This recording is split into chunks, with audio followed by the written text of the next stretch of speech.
Welcome back to another video on the BucketHatSam YouTube channel. Yes, today we are talking Brighton and Hove Albion. I think it's the first time we've spoken about Brighton on this channel properly, and we've actually got a Brighton fan. Matt, how are you doing? Yeah, not bad. Especially after the last result. Pretty optimistic, pretty happy. Was going to say absolutely incredible. And by the way, I've said this before on this channel, and I'll say it again. That end, I think, has got the best limbs in the league whenever it's on TV. That end where he scored Really? at, are my favourite. That and Arsenal away, that corner, and Spurs away.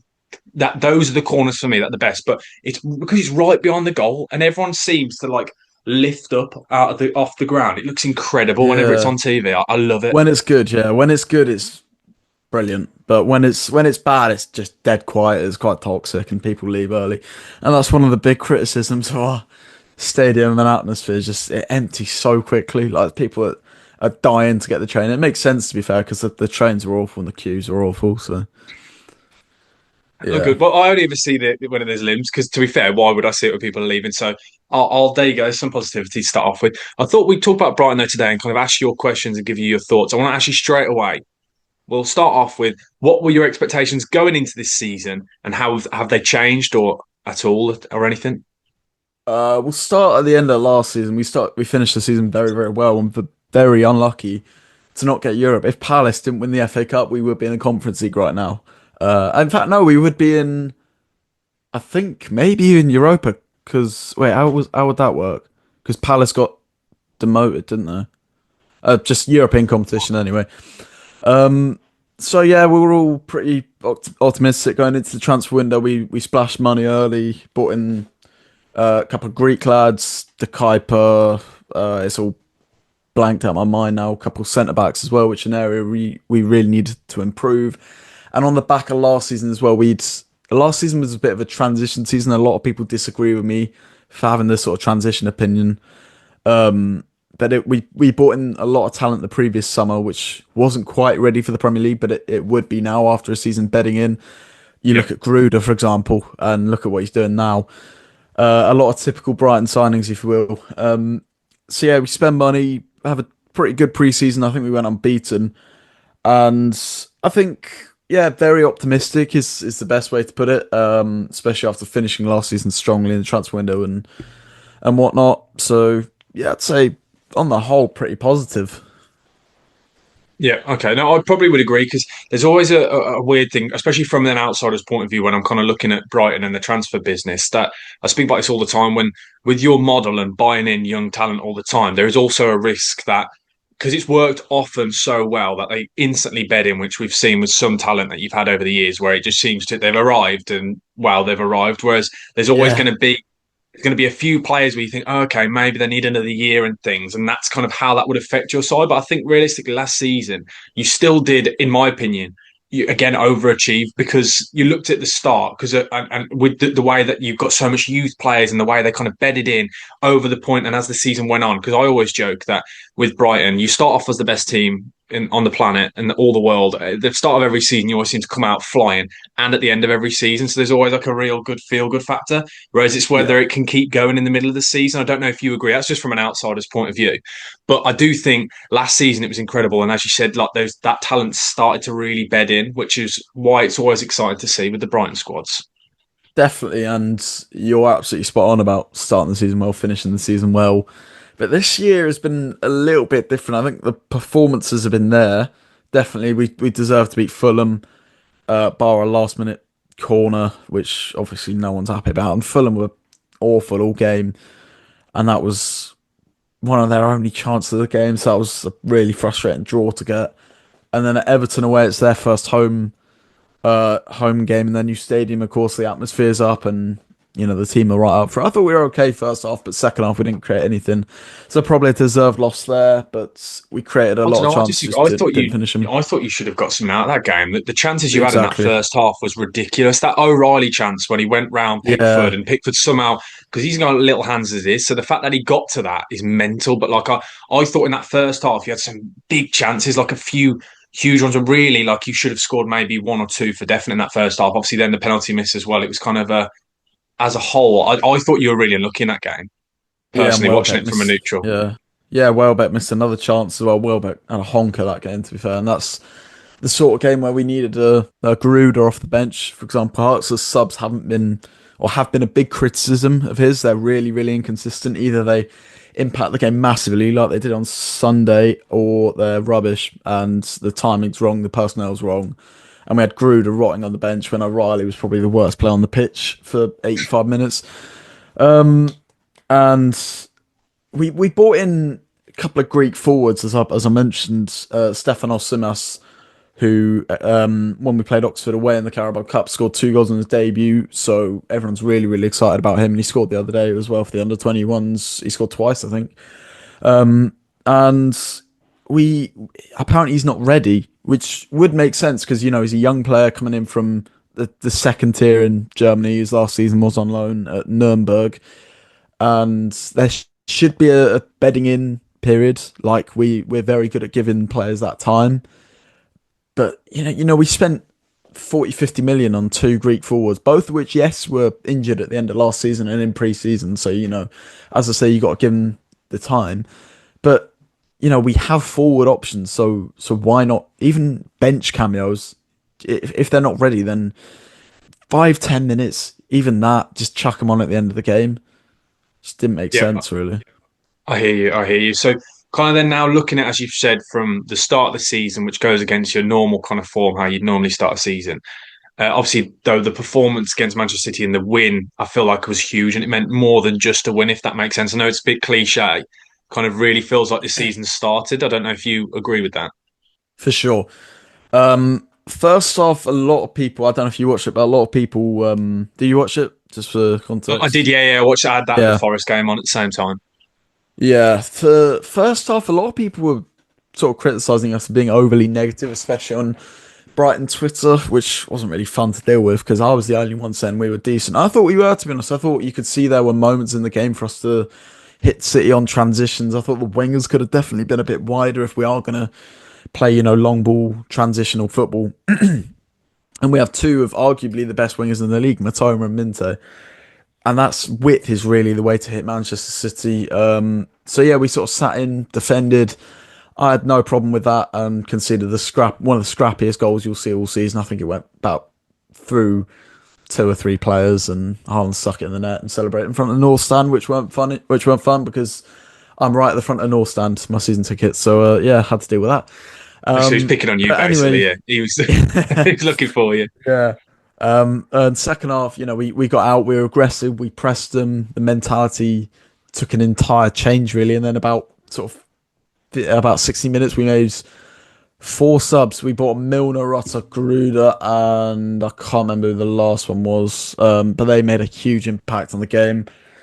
And Rutter and Milner and Gruda in particular, the ones I mentioned, game changers. Milner took the penalty and even did some good stuff. He's proven at his old age of I think 39, nearly 40 now, that he's still got value to add to come on in the latter stage of the game. I didn't exactly have him down as a game changer, especially in a game like Manchester City.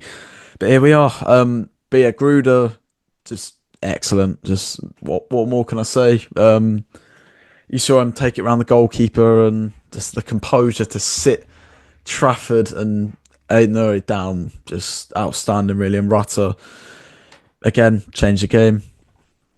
Yeah, I have to admit, you saying composure, I thought it was absolutely mental because when I was watching it, I was thinking, what the hell are you doing? When he first turned and there was like a second where it was like, Yeah, I didn't know if he was going to fall over or if he was going to scuff it.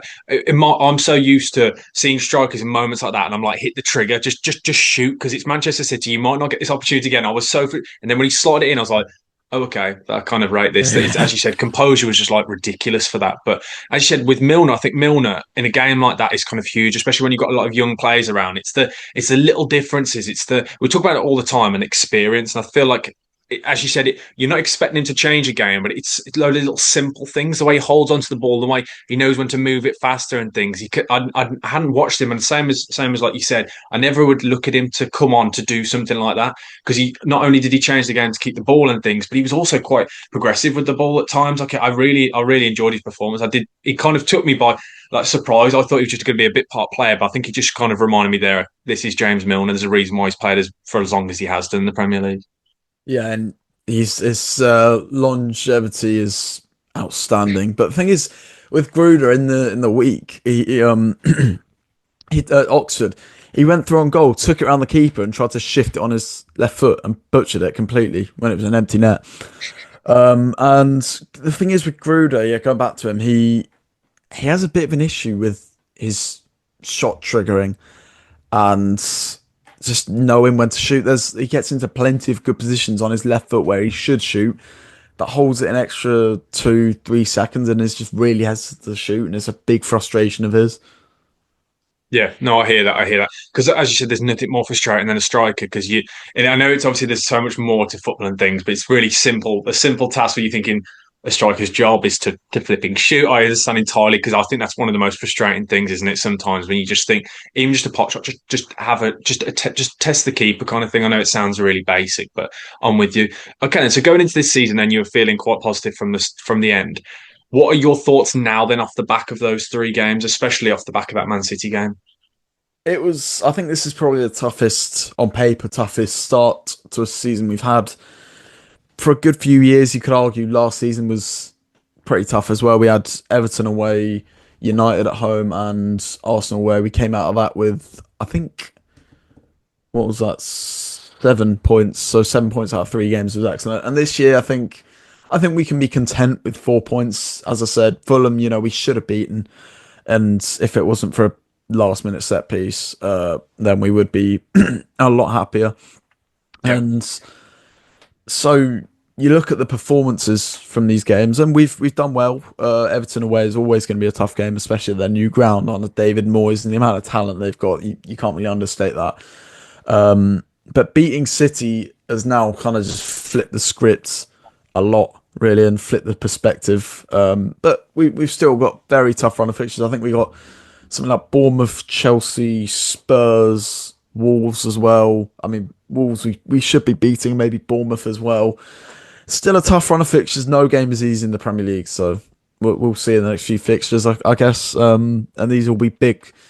I wouldn't say season deciders, but sort of a bit of context for the season as to where we should be aiming to be. Whether that's Champions League. I think Europe is definitely the aim.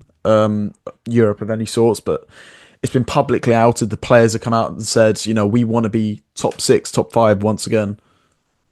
Yeah, I hear that, and I know what you mean. It's not season deciders, but it kind of like sets the tone, doesn't it? I think That's when you're it. Yeah. playing up against like a Bournemouth, who I know you probably won't like, but from an outsider's point of view, a team that are in a bit of a transition, quite similar position to where you are, obviously in the position where they're trying to break into European as well, and kind of they were on the cusp of it last season. They dropped off right towards the end, but they'll be looking at the same. So when you two battle it out, it's kind of then okay. Then if we beat Bournemouth, in your perspective, yeah, okay, now that actually does set the tone. Now I see where we're going here. Kind of, it's going toe to toe with those sides you're going to be competing with, isn't it? Really?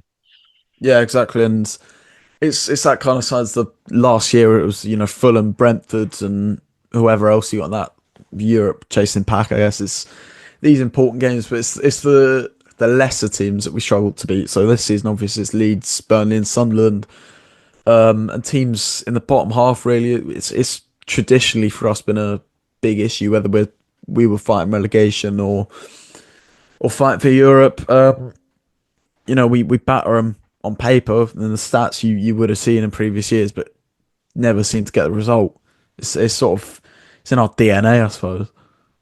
It's in your DNA. Yeah, you always Yeah. seem to a lot of big upsets, isn't it? And then you always seem to let me down in last man standing. So I don't pick Brighton anymore because the amount of Oh times yeah. I've backed you against people where you should be beaten. It's like I'm annoyed at Forest now. So I backed Forest against West Ham this week because it was like I thought that was going to be the banker as Oh, well. So it's like I'm used to it now. Whenever I kind of any of these sides where you think, yeah, they're easily going to do this. I know what you mean with Brighton. I've seen it happen before. You've knocked me out of a few last man standing, so I'll always hold a grudge. But so European football then is what you've kind of hoping for then. Do you think then realistically, because I know we've joked about before, you were flipped out of context, and I'm going to let you add your context here just so if people have recognised you before, this was the guy who said top 5, but there was context. So talk us through what yeah. you're thinking. Listen. It was from a Tommy Watson interview where he said Hertzler had said to the squad, the aim is top 5, top 6 this season, and if you look at the context, there's 9 teams in Europe this season. Is that too unrealistic? I don't think so. I think we should be in Europe at the very minimum. I think. Yeah, no, I'm with you, especially with your squad now. It feels like it's kind of with the thing I always joke about with Brighton is like when I feel like the squad's ready, they'll lose players or new players will come in. But within a few months, again, I feel like the squad's back. That's from an outsider's perspective because you'll see a name and you'll think if you're not watching them week in week out, like you've said with the under 21s and the cup games, from an outsider's perspective, you're like, who on earth is that? And then within a month, everyone's like, okay, this guy's serious. So I do think, yeah, with your squad, you realistically should be in and around that spot. As you said, you were in and around the spot last season, but obviously with the way everything fell, it just felt like you got so close. But I do feel like this season, expectations they will always grow and things. So I do agree with what you're saying. Europeans should be on the cards for you boys. Yeah, and the next sort of under 21, who is this guy? Is Stefanos Simas. He scored twice at Oxford on his debut. Like I said, and a striker as well. So he's one of the two Greek forwards we signed. The other one is Charalampos or Babis Kostoulas, 30 million from Olympiacos. No one's ever heard of him. But as in typical Brighton fashion, everyone will in a short space of time, I imagine. But Stefanos Simas, I want to speak about in particular. I wasn't expecting him to be that fast or that powerful or that good. His movement is outstanding as well as composure as well. There's a lot to like about him, and when he should be in the squad against Bournemouth, so just keep an eye out is what I'm saying, and he'll get a lot of opportunities, especially with Danny Welbeck aging, and just very very excited, and he's definitely the next one. Where have Brighton spawned this guy from? There we go. You heard it here, guys. So whenever anybody asks you now, you just repeat what Matthew said there, and you can just look like you know ball. There you go. That's what I'm going to do. I'm going to write that name down. So I'm going to drop it into the next podcast I'm on. Well, Yeah, there's this guy I've been watching actually against Oxford. I'm going to drop it in fully, like as if I've been watching and scouting. No, I appreciate it. But no, I really appreciate you coming on the channel. We'll definitely do this again. We'll do some more Brighton chats. for So hopefully, sure, people, for sure. everyone's enjoyed this. Plug whatever you want now. Tell us where we should find you. Name any app you want. I don't care about the algorithm. If it hurts my algorithm here, just say whatever you want.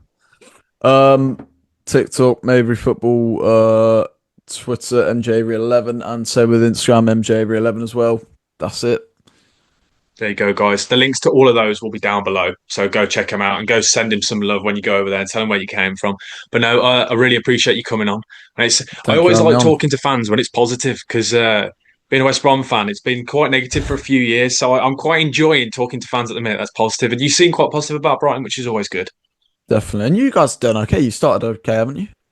We have, yeah, very well, which is why I'm constantly on YouTube talking about it at the minute because it's been a while since it's been this positive. Ah, But yeah. wait, give it probably about a month. I'll get back to normal. I'll be back depressed, sad about my club. So that'll be the normal kind of Same regime here. very soon. Same here. Exactly the same here. I'd love to be in your position though, but really appreciate you coming on the channel. Thank you guys for No watching. Please worries. like, comment, and subscribe. And hopefully, if you've enjoyed the Brighton talk, we will do this again. Who knows? And I keep saying this to fans. Maybe in 2 months' time, this could be a completely different conversation. So yeah, really appreciate you coming on, mate. And yeah, hopefully, guys, we will see you very soon. Cheers.